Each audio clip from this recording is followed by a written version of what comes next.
नमस्कार मोर प्रिय कृषक बंधु आपण मानक स्वागत करुच्ची मो यूट्यूब चैनल को। प्रिय कृषक बंधु किए जड़े महान व्यक्ति कही मनरे इच्छा थिले उपाय बले बले आसे बा जदि आपण एक कार्य करने मनरे 100% इच्छा थाए तेबे सही कामटी को करने उपाय गुड़िक मुंड को आसी जाए। कामटी किपरि हेबो, पैसा पत्र केउठारु आसीबो से भली एक ज्वलंत उदाहरण देखा मिली एक युव चाषी पाखरे। से चाषी जनक होउछंती महांती बाबू। बयस मात्र 25 वर्ष हेले मनरे इच्छा और आग्रह द्वारा निज बाड़ी रे करिछंती 1500 क्षमता विशिष्ट एक कुकुड़ा फार्म। आमे आज महांती बाबू पाखरु जानिबा जे से यही कुकुड़ा फार्म करने 1500 क्षमता विशिष्ट फार्मटी करने से केते टंका खर्च करिछंती। महांती बाबू कहवा अनुसार तांकर यही 1500 क्षमता विशिष्ट फार्मर लंब 60 फुट और प्रस्थ बा ओसार 25 फुट अच्छी।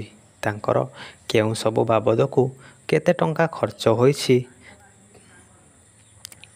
तांको कहवा अनुसार तांकर 12 ରୁ 13 हजार सिमेंट इटा लागिछि, जार बजार मूल्य 50 ରୁ 54 हजार टंका।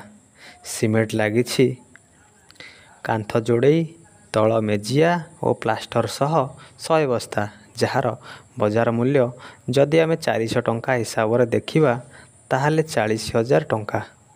बाली से भली 15 ट्रिप लागिछि, जार बजार मूल्य 1300 टंका हिसाब से 19,500 ରୁ 20,000 टंका। गोड़ी 150 फुट पाखापाखि 9,000 टंका।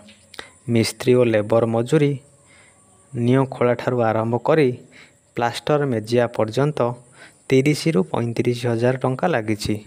एहा परे आजबेस्ट काठ मगरा कंटा जाली एगुड़िक आमे जदि देखिबा आजबेस्ट 40,000 टंका, काठ 25,000 टंका, मगरा 7,000 टंका, कंटा 10,000 टंका, जाली 20,000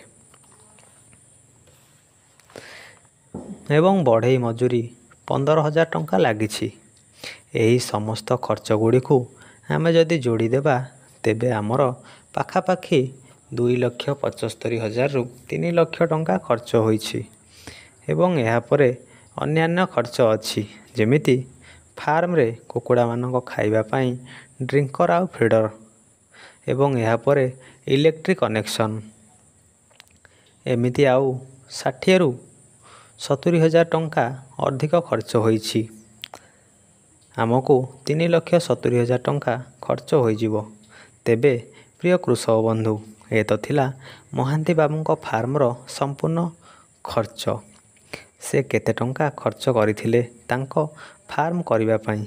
तेबे प्रिय कृषक बंधु जदि आपणक मनरे इच्छा अछि बा आपण जदि एही भली एक फार्म करबा पई इच्छुक अछंती तेबे आपणक सुविधा सुजोग देखि आरंभ करंतु।